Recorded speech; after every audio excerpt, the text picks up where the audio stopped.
Hey, you guys, welcome to Module 5 of Next Level You. And this is probably, I'm really excited for this module. This is probably one that I'm super excited. I'm going to target 1 hour for this. So I'm going to try and move through the pieces fairly quickly, not like to the point where it's super fast, but enough to get the word out. And then we'll do this really awesome meditation. So as we've been going through the first 4 modules, you're probably noticing that we're doing a lot of subconscious mindset and energy work. And a lot of you might be like, okay, so where's the money? Why aren't we talking about the money? What's happening with the money? And all of this is actually playing into your money, because if you didn't clear or locate or come to the awareness of what was happening up until now, of what you were thinking and what you're feeling, you would never have been able to clear or heal them, which can be blockages that lead to your money flow. Okay. And so when we go through today, we're going to talk a little bit about more of the money, more of attraction, more of how to hold yourself in an attractive, allowing flow, and talk a little bit about the money. Now, even though I'm going to use the subject of money, you can replace that with any subject that you want. We're just going to label it money because everybody loves money, but it can be related to any relationship, any job, any situation that you have going on, okay? So the first thing that we want to discuss in Module 5 is choice. Choice. Are you choosing you in your life or even in your business? Who are you choosing? So for example, a lot of healers and coaches put their clients in front of them, right? Even parents, as parents, we do it, whatever you want, we'll do whatever we can to put our stuff aside and attend to our kids, right? There's a lot of, I know a lot of moms who will not buy clothing for themselves for an entire year, but they'll buy their kids like a whole new wardrobe on a whim, right? So where are you in your life? Take thought or think about that. Where are you putting other people in front of you? Where are you trying to appease, or where are you trying to seek validation, appreciation, or any other frequency from other people, right? So that's that whole outward in, right? If you want the appreciation or the validation, you want to seek it inward first. You don't want to ask it to come from your clients, because number one, it's misaligned, and number two, that gives them the responsibility for validating you and appreciating you, and even loving you if you're in the relationship, or anything for you. And you always want to hold that power on you. We talked a little bit about that in the module around radical responsibility. I think that might have been module 2. The other thing about choosing you is when we are in this type of zone or in this type of area, a lot of us, as you've seen up until now, have had a lot of beliefs, trauma, wounds, ego wounds, things that, are pretty intense even at times. And what happens when we are coaches or we're healers or we're in a service-oriented profession, we have a tendency to not choose us, number one, choosing other people, but also we do that and we choose other people as a way to avoid looking at ourselves, right? It's easy for us to pinpoint what's going on with someone else because you have that bird's eye perspective. You can see it in them. You can pinpoint it in an instant. But where do you do that for someone else and avoid all of your issues, right? I used to do that for a really long time. Like, I became a healer, right? Because I knew so much, but in essence, it was really just avoiding all my shit that I didn't want to deal with, right? All the money issues, all the relationship, everything, right? So where do we do that? And where are we avoiding the work that we need to do and saying that we're actually doing the work because we're doing it with someone else, right? That falls into that radical responsibility. It falls into empowerment, and it falls into and plays into, I should say, those energies of powerlessness over your life and business. Oh, I forgot my water. Okay. Sorry. It's like I'm getting thirsty already. So choosing you is, number one, a sacred choice for two reasons. Number one, it takes responsibility. You take responsibility for your own stuff, for your own work. And when you take responsibility for your own work, you're not enmeshed or empathically reactive to someone else that you're working with, because you're not asking them to be responsible for any of the pieces that you're not working on, right? You're not asking them to be responsible to validate you or to appreciate you. You're holding that on you. That allows you to actually achieve your goals and dreams at an accelerated rate, because when you are holding your energy on you, for you at all times, that is complete and divine alignment. That allows you to move forward at a faster rate. But if we keep looking at it externally and not choosing us over other people, right, then you're the one, okay, thank you. So you're the one who's actually sitting here in the sidelines helping other people and watching them all fly away like little birdies out of the nest. And you're sitting in the nest going, why am I still sitting here? I'm the one coaching everybody and they're all flying. Why am I still in the nest? Because you're not doing you. You're not choosing you. You can fly too, but you have to choose you first. All of those other people have gotten the result, have gotten the healing, have gotten the clearing from you. So they are able to fly off, but you're not. You're sitting in the nest avoiding your work or asking other people to be responsible for it. So this is really big in this module because we've given you 4 other modules and opportunities to choose you, to do that work in a very easy way. And we're not talking like, I got to sit here and I've got to journal for like 24 hours, 7 days a week for the rest of my life, right? Because I've got to do the work. No, we're talking about being conscious and aware that I have work to do. You have work to do. There's work that needs to be done. And it comes up through Fred. Fred will always remind you of the work that you need to do. He's ever present at all times.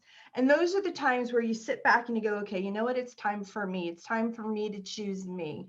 It's time for me to say, I'm sorry, kids, we can't go to the park for another 30 minutes because I have to sit down and do something first.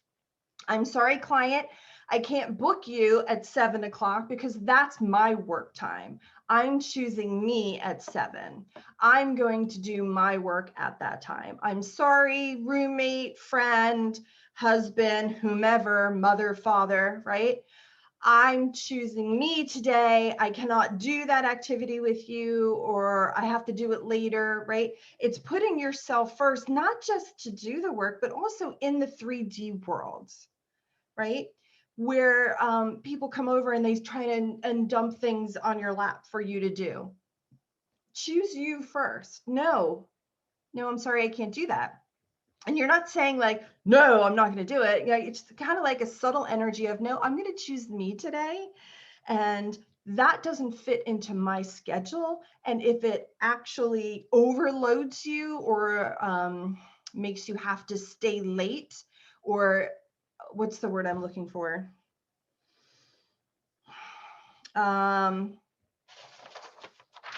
Puts you in a place in which you are having to do something extra so that someone else could leave early or do something else. I hope that's making sense.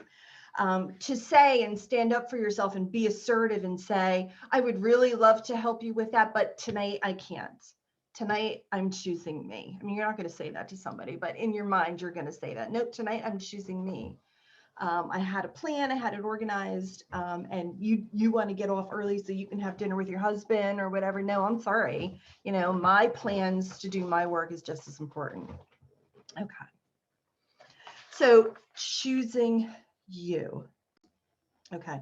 So the other aspect of choosing you, and then we're going to move on to more business oriented kind of scenarios, is when you choose you to do your work, you're giving a message to the universe of, I am open, I am willing to shift, I am here, I am doing the work. And when you make that concerted effort to make those motions forward, the universe will answer to you in response tenfold.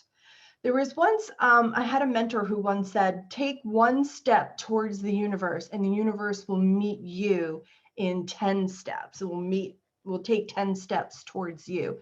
So when you're choosing you, you might be doing one thing that chooses you, but the universe is going to return that to you in tenfolds. Okay. So again, they're just reminding me, choosing you is a sacred choice. Because as you probably heard this in every meme on, on social media. If you are not full, if you are not choosing you, right, then who else is going to choose you? Right? Who's going to choose you? Okay. And you don't want to be the only one in the nest at the end of the day. You want to fly too. Okay, so this brings us kind of to something we talked about the other night with a client, and that is the theory of the lighthouse. I call it the lighthouse theory. And you've heard this before, be the light, right? Be the light, shine your light type of thing.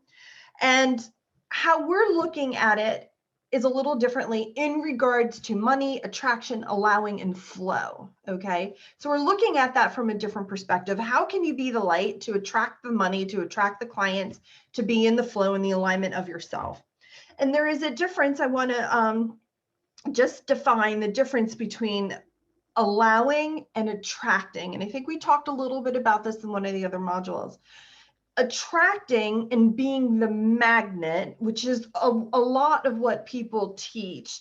I teach that in some of my programs as well, is a pulling of energy, right? So we become the attraction in the sense, right? But sometimes what we do is we over pull, and that's a little bit of a control thing, is that we pull everybody in. So there would be things like, if somebody shows up in your dream. So for example, I was in a Facebook group once and somebody was launching a program, and she had this unique way of teaching attraction. And her attraction was, in her training she taught, was to visit people in their dreams and talk to them about her program. So it was like, if you think like DMs are annoying, imagine being half asleep or asleep totally and getting a sales call in the middle of the night by somebody on social media, right? Number one, that's, it's not really integrity. And number two, it's a pulling energy. And if you imagine that person's energy had to leave their body, find you in the astral plane, hunt you down, chase you down to talk to you about a sale. So that's like insane, actually, right? To go and do that, to pull somebody in, right? And that's a pulling energy. Lighthouses don't pull. They don't move. They are solid in their own alignment where they are on the coast, and all they do is shine. So the difference between that and being a lighthouse is lighthouses allow. It is a completely different energy. They shine their light and they stand on the coast and they just allow people to roll up to the shore. So there's a couple of things. Do we want to talk about that? Do we need to talk about that? No. Okay. So just to say that hunting people down on the astral plane is not an integrity. It's not highly recommended. And it does actually have some karmic backlash to it. We can't really go into all of that to explain that in detail, because that's really like an energetic component. Just be mindful, right? If you want someone to come in, be mindful of not hunting them down on the astral plane with your offer. Oh my gosh. Okay. So the other thing about the lighthouse effect is this. Now we're talking in metaphors. So let me just go back to like human DNA, human 3D, and talk a little bit about being visible, because a lighthouse is all about light. It's all about shining your light, and it's all about being seen through the vast oceans of every possibility of every person who's coming by your particular lighthouse, right? A lot of people have the light on, but it's not really bright enough to hit the boats, right? It's enough to hit the shoreline where you can see all the crabs, where you can see all the people who are actually not your soul ideal clients. And that's how you end up attracting people who are not right for you. So, why do you think you might be intimidated, fearful, afraid of being seen on a larger scale? What would happen if you actually jacked up your light so bright and really put yourself out there? I want you to think about that, right? Like, stop playing this, whatever this game is, right? And jacking up that light. What comes to mind? What fear or hesitation comes to mind when you think about that? Because being visible does a couple of things. It does put you on a larger stage. It does attract all kinds of people, not just your soul ideal clients. I mean, it hits everybody. Okay. You might get some trolls. Some people who don't have the same beliefs might show up. In the comments, rejection. You might be rejected, or you might feel overwhelmed. Is that light sustainable? That's a really good question. Excellent. Some people are aggressive on social media, and some people are ignorant and rude, and some people don't get it, right? So when you're shining your light, there is the possibility that you attract or get the attention of somebody who may not agree with you, right? Or may even attack you. But think now, you're an aligned lighthouse who doesn't move. Those things don't affect you. So the rejection and the overwhelm, you know, your soul ideal clients do not respond to you in that way.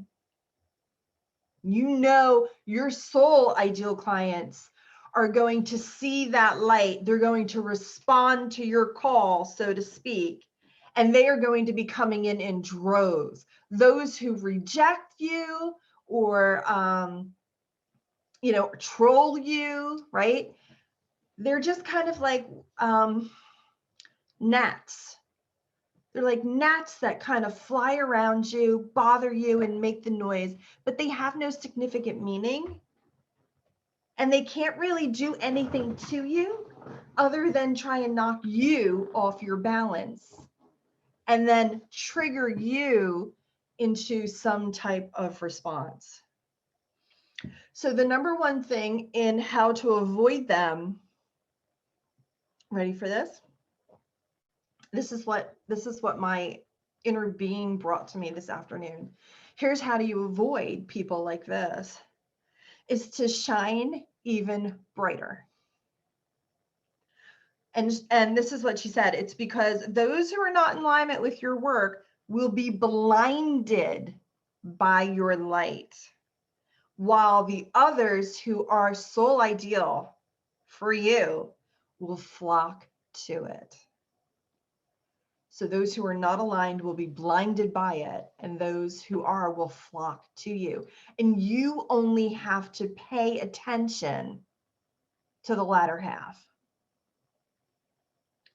We don't give attention to trolls.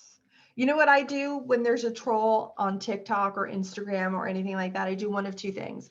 Number one, I ignore it and I'll just leave it there because then they look like an idiot. Or number two, I'll simply just not triggered, just be like, oh, troll, and I'll just delete it. There's no need to engage your energy in a troll. There's no need to get aggravated, upset, or fight with someone who is not your soul. Well, you don't want to fight with your soul ideal client either, but you don't want to fight with anyone, right? So you're not going to give them that energy. The moment you give them that energy, you also give them your power. So do not entertain them. If you feel that it's something that you do need to address because maybe it relates to something in your business or it's like bad feedback or something, then address it, but not when you're triggered. When you become angry, when you come out of alignment or in misalignment, and you respond from that place, that's a power leak. Leave it there, walk away, meditate, come back in 10 minutes. And then if you feel as if you still need to write the response in a non-triggered, very neutral way. And this way you don't come off as being unstable, quote unquote, right? Or, triggered, and you're still holding your power. Thank you. On yourself. So I just heard, remember, trolls who come to your page, who troll you, have forgotten who they are, have forgotten that they are also light.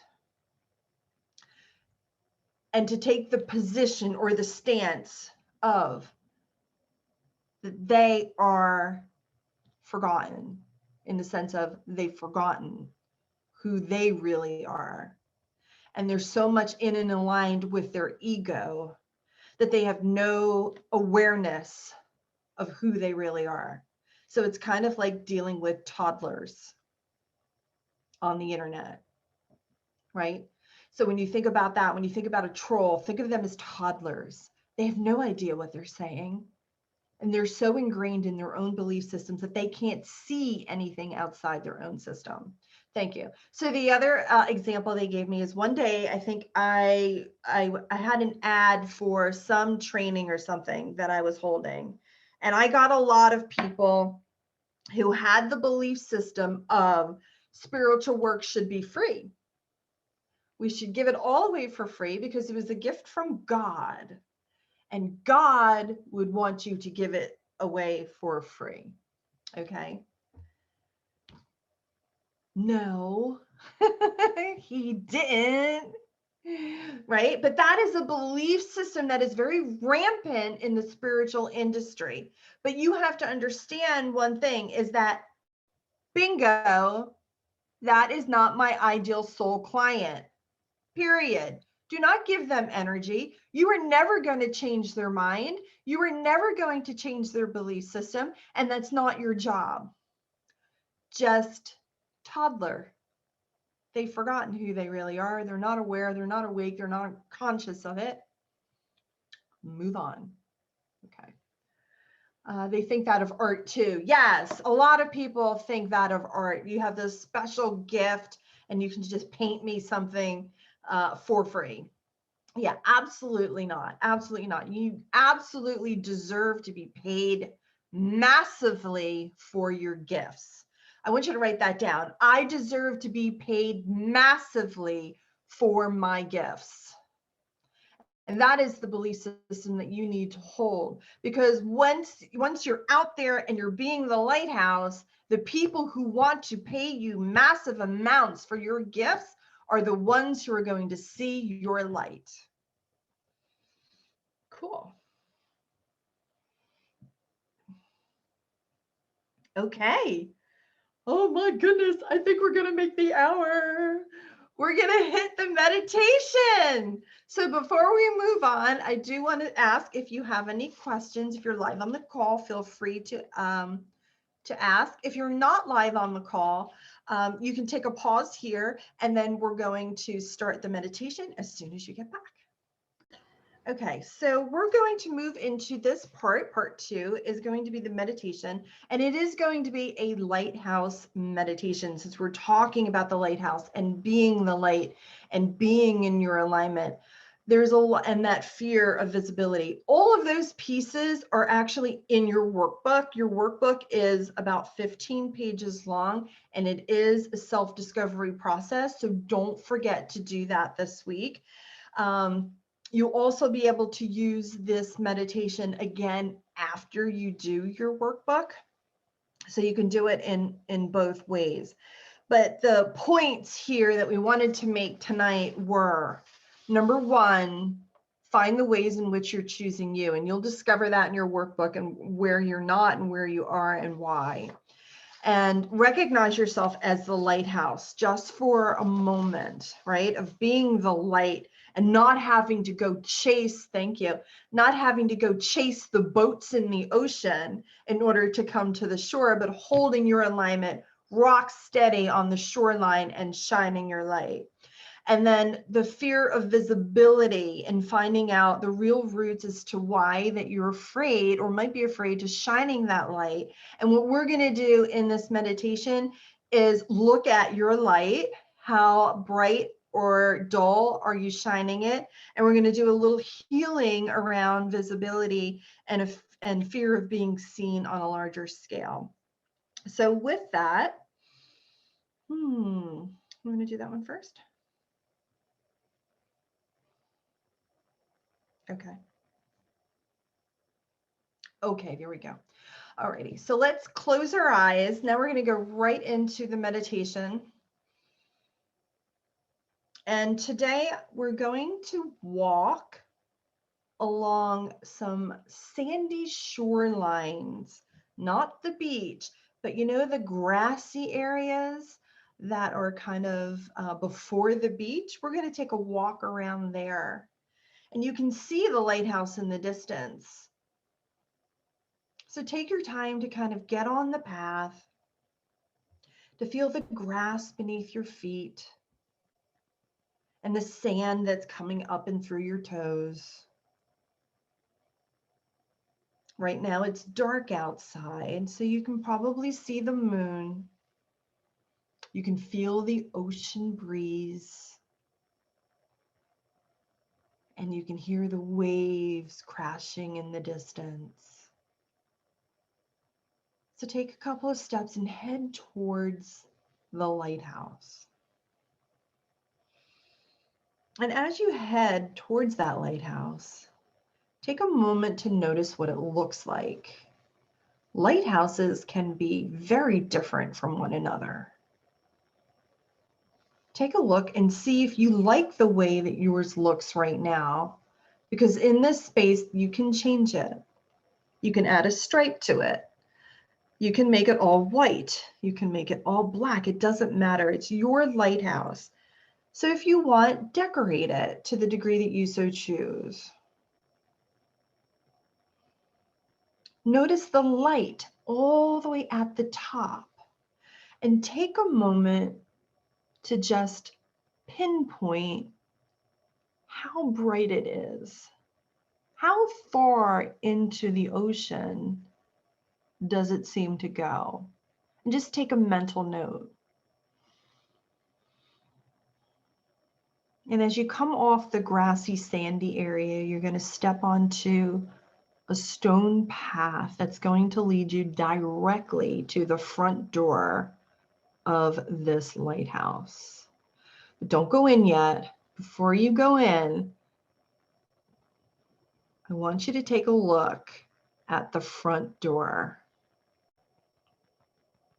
Today, there's going to be a number on it. Just take a mental note of what that number is for you. And then when you have it, enter the lower hallway. and wait for us there. Inside is a spiral staircase that heads up to the light. As you go through the stairs and up the stairs, on the side of the walls, you're going to see lights sticking out. And as you go up, they're going to be the colors of the chakra system. So heading up to the first level is going to be all red, surrounded around you. And just breathe in that red energy in and around you. You can even pull it into your root chakra if you like. And when you're ready, move to the second set of stairs. And that stairway is going to be lit up with orange lights around it. Going up to the third, up to the solar plexus, yellow. And the fourth area, the fourth level, is green.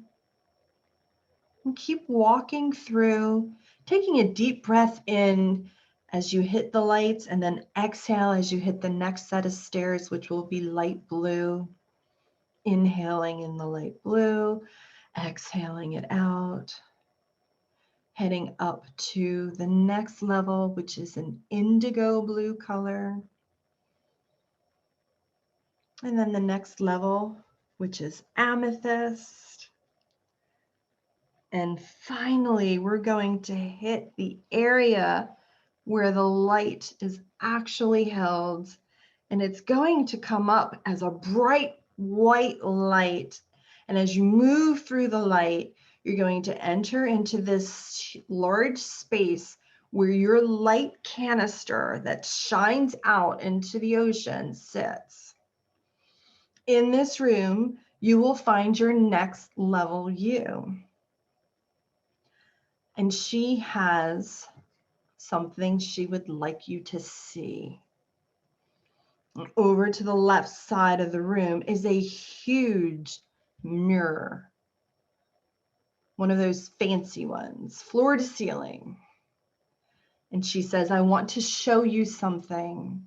And she asks you to stand in front of the mirror. You can see your reflection. And from behind you, your next level you lowers a crown onto the top of your head. And she says very poignantly and firmly, you are a queen. Remember who you are and where you derive from, where you come from, that you are made of stardust, that you hold the power of the universe within you.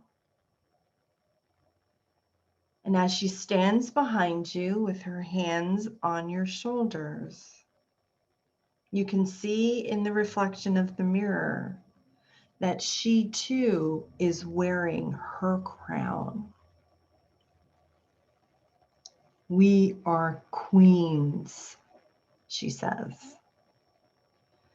And when you're ready, she's inviting you to take one foot, your right foot, and step back into her right foot, and then step all of you into her to merge into this queen energy that the two of you hold.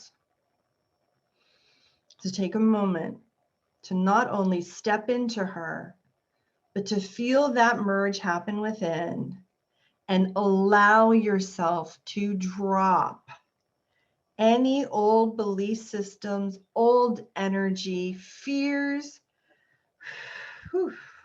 or things that no longer serve in this queen energy. Allow it or watch it in the mirror, watch it fall right down to the ground and slide out the front mirror into the darkness. As you are in this queen energy, in this next level you of queendom, we're going to go over and we're going to check the light itself. On the back of the light is a little door. We're going to invite you to open the door and look at how your light is being fueled. Is it by fire? Is it by battery?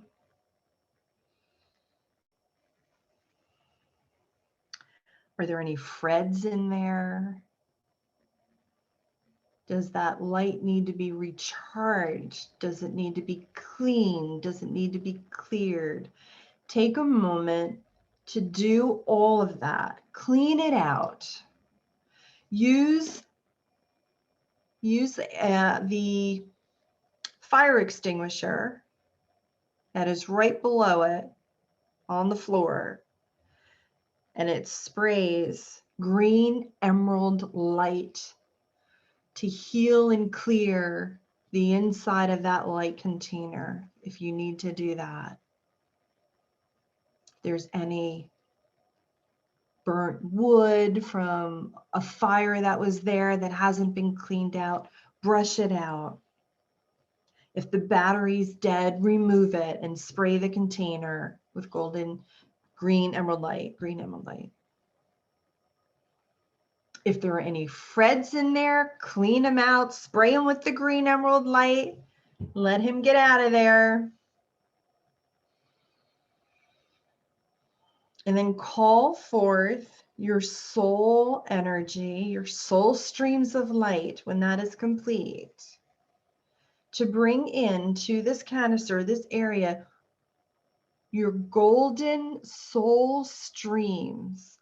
So it's your soul streams of light in a golden color to come in and around this canister of where the light is being held, and to infuse it with your own soul's energy.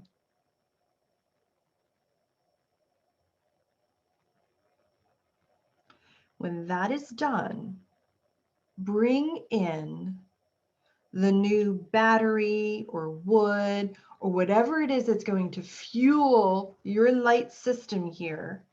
Maybe it's a crystal, and place it in the canister and ignite it.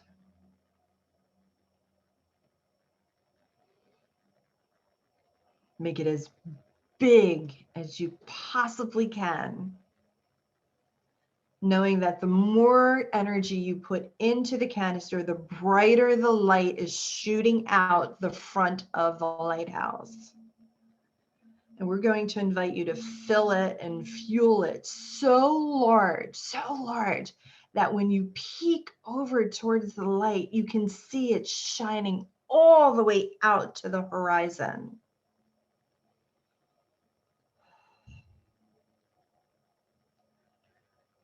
When that feels complete, close the door to your canister and notice to the right of the light, there is a hand crank.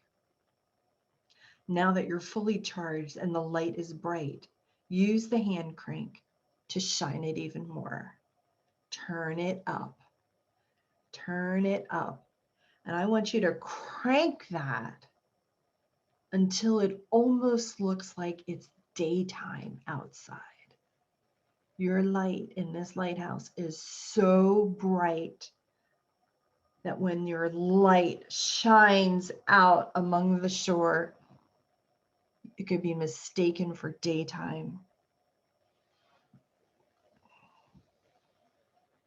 When you feel complete with the crank, just head out through the front of the glass onto a beautiful type of catwalk and just enjoy, just for the moment, how bright and how far your light is reaching into the ocean. Notice how many boats are out there, How many ships are out there?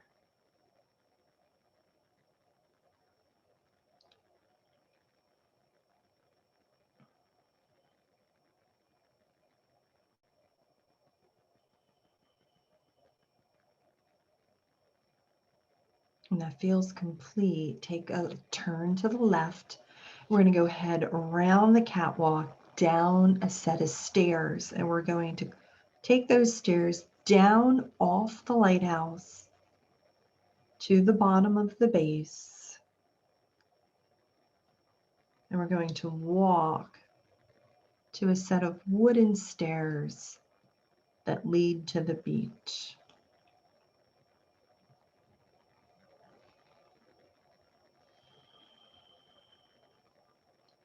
As you take the last couple of steps and land your feet on the beach, you notice two things. One, people are already there waiting for you. They are so excited to see you because they saw your light. They have been waiting in the ocean this entire time to find the shore. And they are so happy that you decided to shine so brightly that they could find you. And number two, when you look out onto the ocean, you see even more boats heading in. They're still coming. So I'm going to invite you to direct the people that are on the shore up the wooden stairway towards your lighthouse where you will meet them.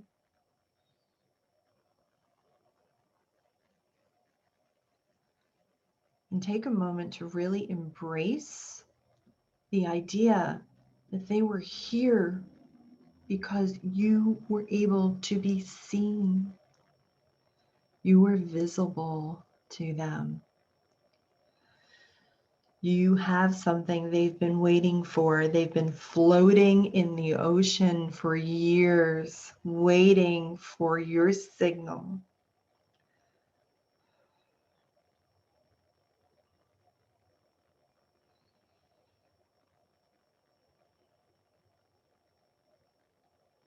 And as you stand here on the beach, directing everyone up the stairs, you notice a little trinket at your feet,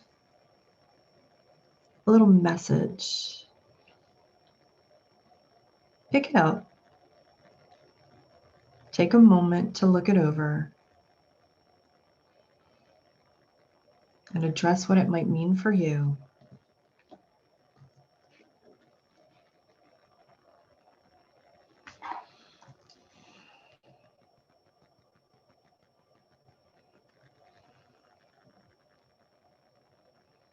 And when you're ready, head up the wooden stairs back to the lighthouse.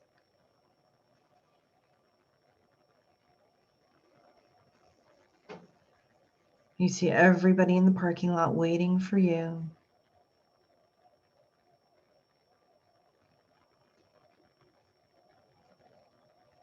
And you tell them all, we begin now. And with that, you enter back into your lighthouse,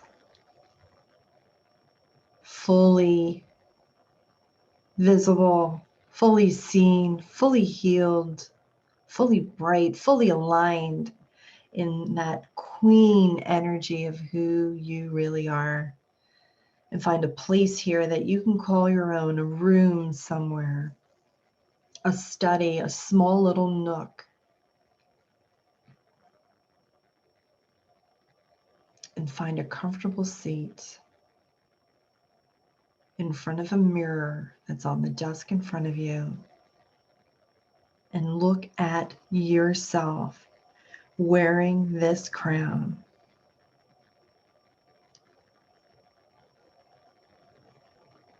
It all begins now. Let it be so. Oh.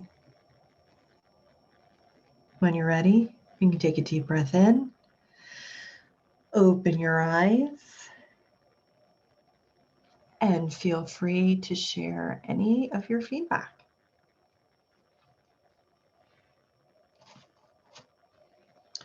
So while you're thinking about what and coming back to where you are in your chair, getting grounded, we're going to talk just a little bit about commitment. Committing yourself to the work, not allowing Fred to intervene and to knock you out of your lighthouse, to really being able to choose you and committing to yourself, whatever that means for you, whether it's doing the work, whether it's taking 5 minutes to meditate, whether it's setting a boundary with another person,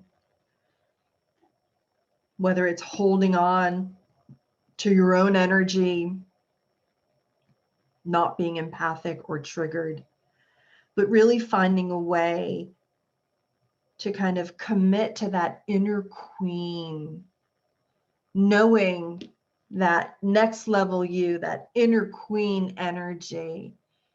How can you commit to that? How can you be more of that?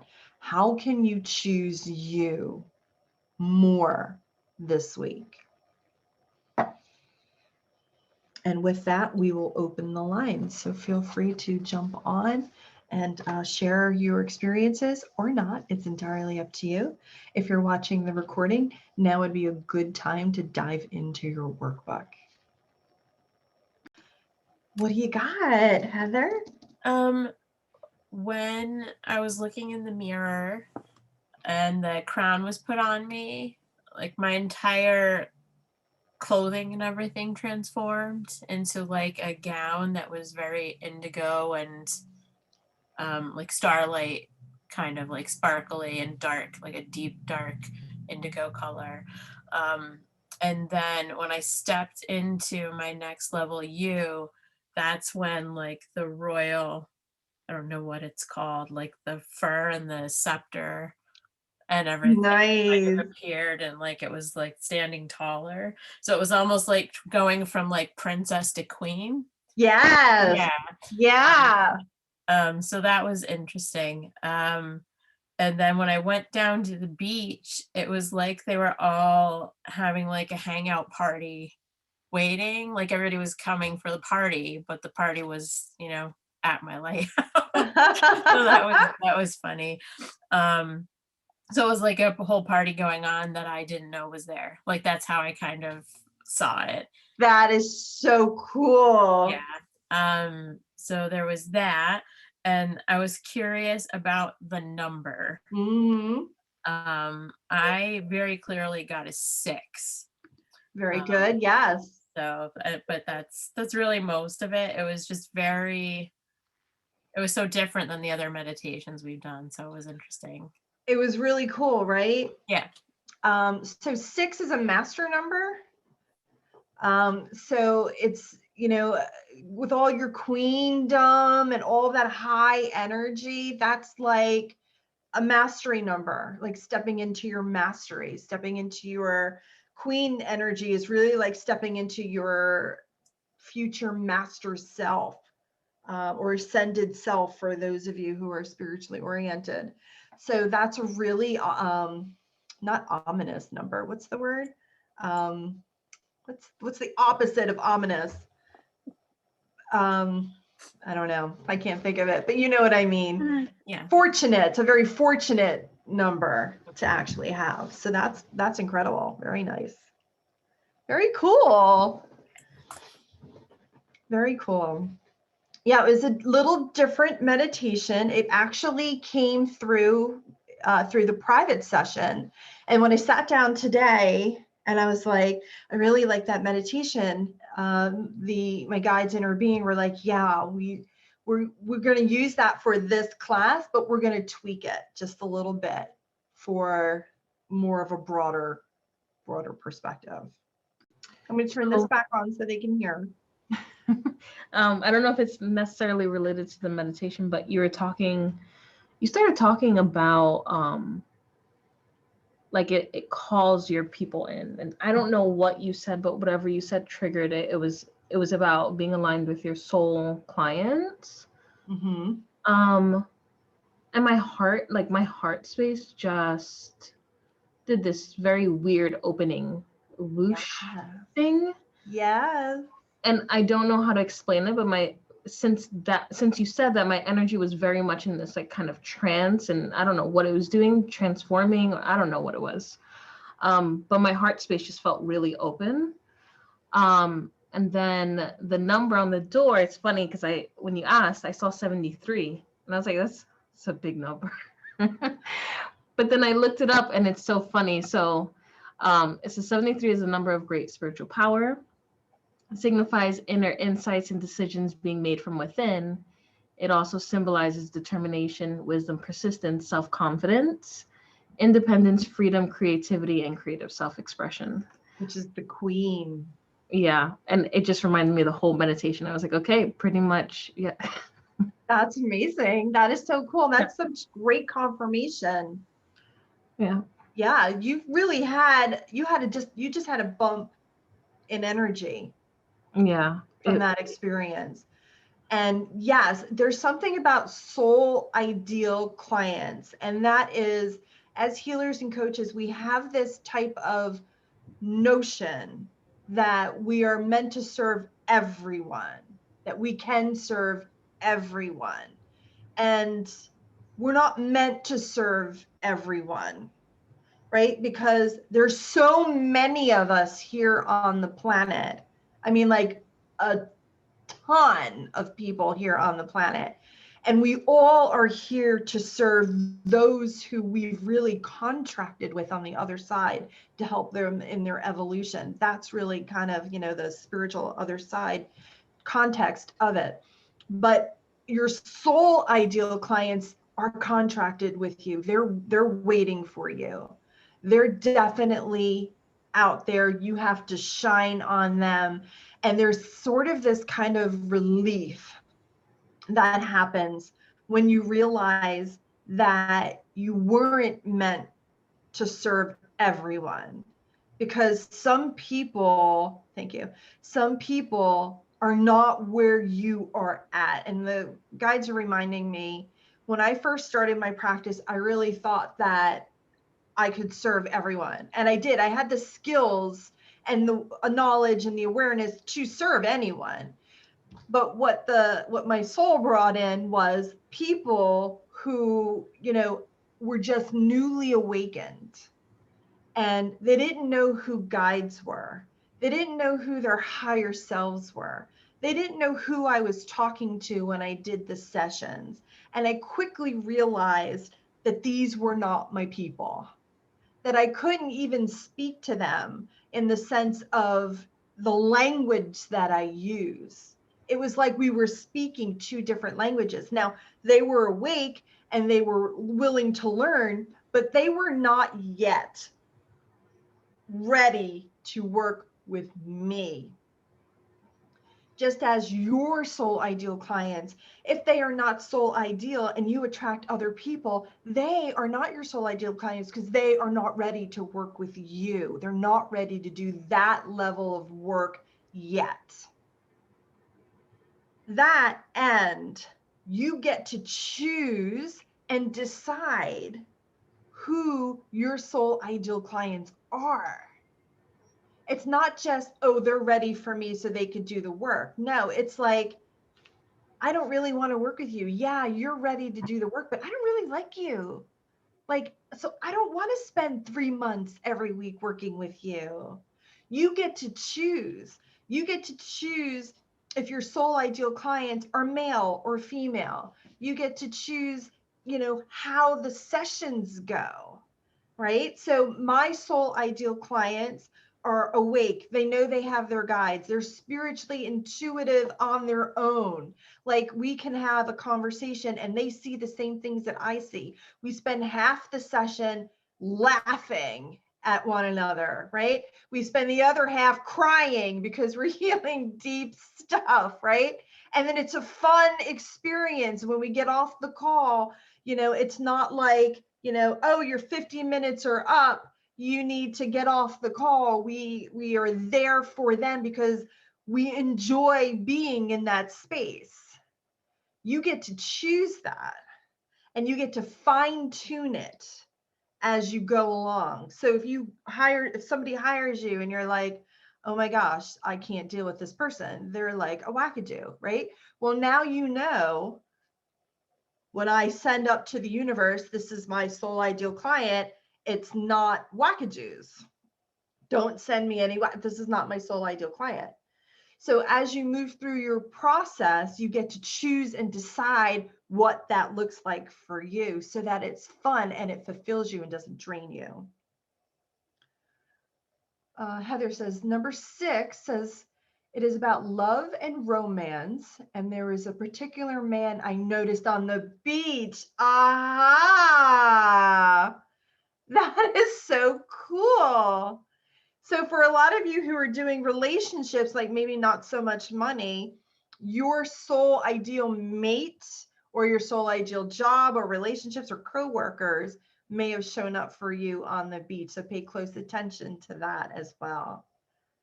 Very cool, you guys. Liz, did you have anything else? No, that was it. Thank you. You're welcome. That was amazing.